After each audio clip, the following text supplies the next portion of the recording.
Ya, selamat datang di channel gua Green Wombat. Langsung to the point. Kali ini kita akan bahas Yamaha YZF R7 sebagai direct kompetitor terhadap Kawasaki Ninja 650. Di dunia internasional pun kelas 650 2 silinder sepertinya mulai manas nih.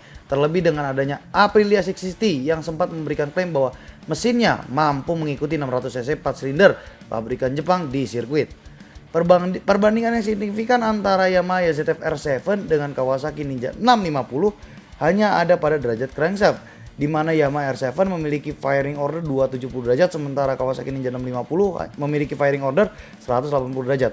Oke, mari kita bahas secara tuntas perbandingan antara Kawasaki Ninja 650 versus Yamaha YZF R7 secara lengkap dengan parameter performa, ergonomi, perawatan, dan impact kedua motor tersebut di kelas 650 cc. Oke, untuk pertama kita akan bahas dulu ya yang udah masuk lebih dulu, yaitu Kawasaki Ninja 650 atau gua nulis aja lah Bison Ijo Sari ya, karena sama-sama kayak Bison. Intinya mesin ini memiliki cc 649 cc dengan tenaga adalah sekitar 69 horsepower di RPM 8000 dan 64 Nm di RPM 6700. Perlu diingat perbandingan yang sangat signifikan dengan R7 di sini hanya ada pada mesin dan teleskopik shockbreaker depannya. Jadi shockbreaker depannya ini masih yang biasa lah, tapi ukurannya memang 41 mm sama dengan Bison ya. Perlu digarisbawahi sama dengan Bison. Jadi kalau mau iseng bisa dipakai.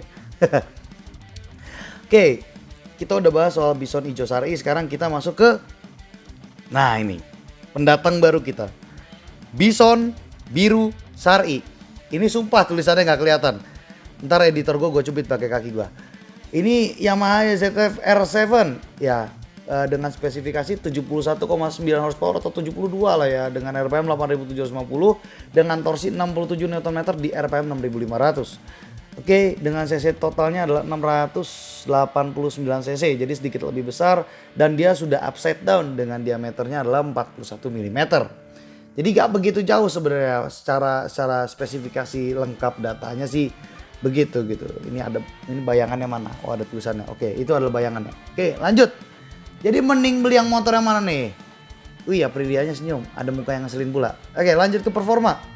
Perbandingan performa sebetulnya nggak bakalan beda jauh sih antara Kawasaki Ninja 650 versus Yamaha YZF R7. Di mana tenaganya ketika di atas alat dyno pun hanya berbeda sekitar 2 hingga 4 wheel horsepower. Karakter torsinya pun tidak akan jauh berbeda dengan distribusi tenaga yang mirip-mirip. Dengan kubikasi Yamaha R7 lebih besar dibandingkan dengan Ninja 650, maka menghasilkan tenaga atau horsepower lebih besar dibandingkan Ninja 650. Hal ini didukung dengan lebih panjang, jadi panjang langkahnya R7 ini lebih panjang 8,6 mm dibandingkan Ninja 650 yang menghasilkan torsi dan horsepower. Jadi lebih panjang gitu, lebih besar horsepower per RPM, torsinya juga sama untuk R7.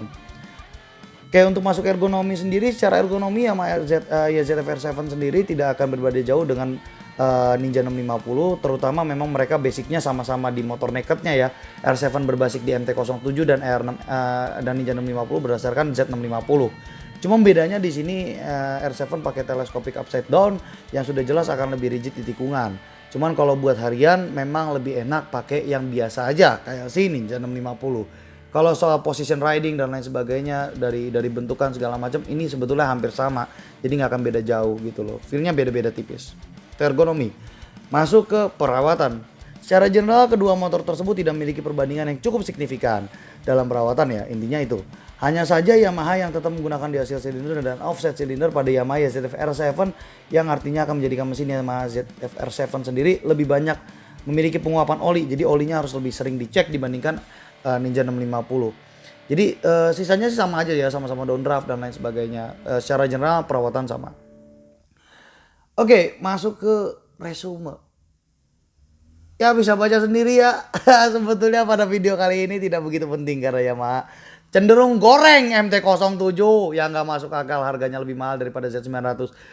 Ya artinya R7 ini gak bakal beda jauh nasibnya. Paling itu dulu dari gua, Green Obat out.